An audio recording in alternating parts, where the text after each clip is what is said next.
Assalamualaikum warahmatullahi wabarakatuh. Perkenalkan saya Fitri Azania Rambe dengan NPM 2008260-109.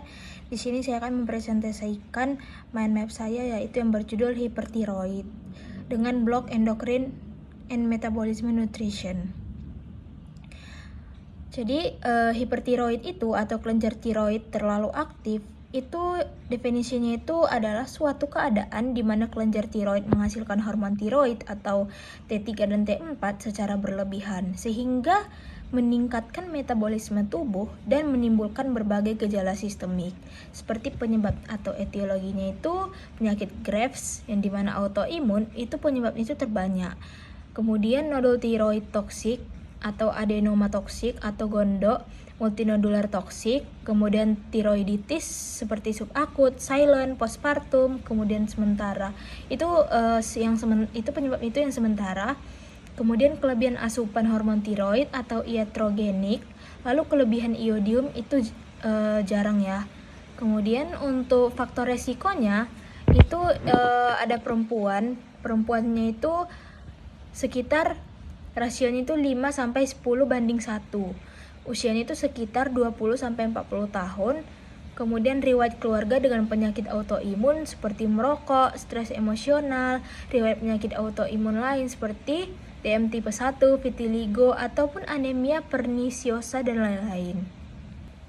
Nah, untuk patofisiologi si hipertiroid ini, dia itu yang pertama adanya faktor pencetus seperti genetik, autoimun, iodium yang berlebih atau bahkan stimulasi tiroid itu berlebihan, maka antibodi TRAB ini pada Graves atau nodul otonom terbentuklah produksi T3 dan T4 yang sangat meningkat. Itu kegunaannya itu untuk meningkatkan metabolisme basal dan aktivitas sistem simpatis seperti menimbulkan gejala multisistem. Seperti efek hormon tiroid berlebih itu seperti adanya meningkatkan konsumsi oksigen, meningkatkan produksi panas, meningkatkan kerja jantung, mempercepat metabolisme karbohidrat seperti lemak dan protein, kemudian meningkatkan aktivitas sistem saraf pusat.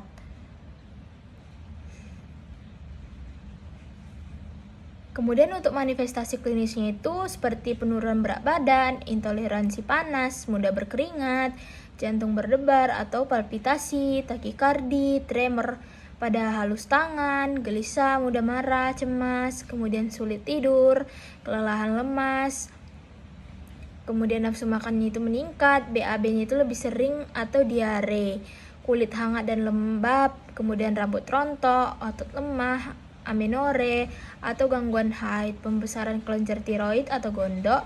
Pada Graves itu matanya menonjol, exophthalmos, retraksi klopa. Nah, kemudian untuk pemeriksaan fisiknya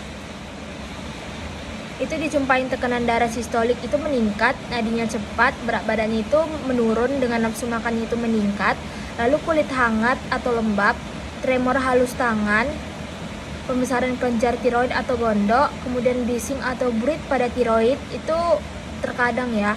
Lalu mata menonjol, lead, retraksi palpebra atau Graves, dan refleks cepat hiperfleksia. Nah, kemudian untuk pemeriksaan penunjangnya itu ada TSH-nya itu rendah, FT4-nya itu meningkat, T3-nya itu meningkat. Lalu antibodi TRAB atau TSI itu dijumpai positif, anti-TPO dapat meningkat, USG tiroid vaskularisasi itu meningkat pada Graves, pada nodul toksik, scintigraphy tiroid atau uptake iodium radioaktif, uptake meningkat pada Graves, nodul toksik, kemudian EKG-nya itu dijumpai takikardi, fibrilasi atrium atau komplikasi. Untuk diagnosis ditegakkan berdasarkan gejala klinis, pemeriksaan fisik, TSH yang rendah dan T4, T3-nya itu meningkat, lalu pemeriksaan penunjang untuk menentukan etiologi si diagnosis banding hipertiroid versus tiroiditis, kecemasan, anemia, takikardi, supraventrikular, dan menopause. Untuk edukasinya itu di mana seperti kita anjurkan minum obatnya itu teratur sesuai anjuran dokter, jangan berhenti sendiri. Namun kita Wajibkan itu untuk adanya kontrol rutin untuk evaluasi fungsi tiroid dan penyesuaian dosis obat.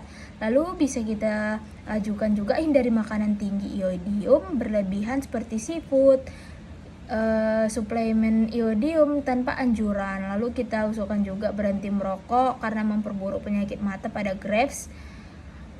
Kelola stres, istirahat cukup, olahraga ringan, teratur, segera ke fasilitas kesehatan bila muncul gejala berat seperti jantung berdebar hebat, sesak napas, ataupun demam tinggi dan lemas berat. Nah, mungkin cukup sekian yang bisa saya sampaikan tentang hipertiroid pada mind map saya. Jika ada kesalahan, saya mohon maaf. Kepada Allah saya mohon ampun. Saya tutup. Assalamualaikum warahmatullahi wabarakatuh.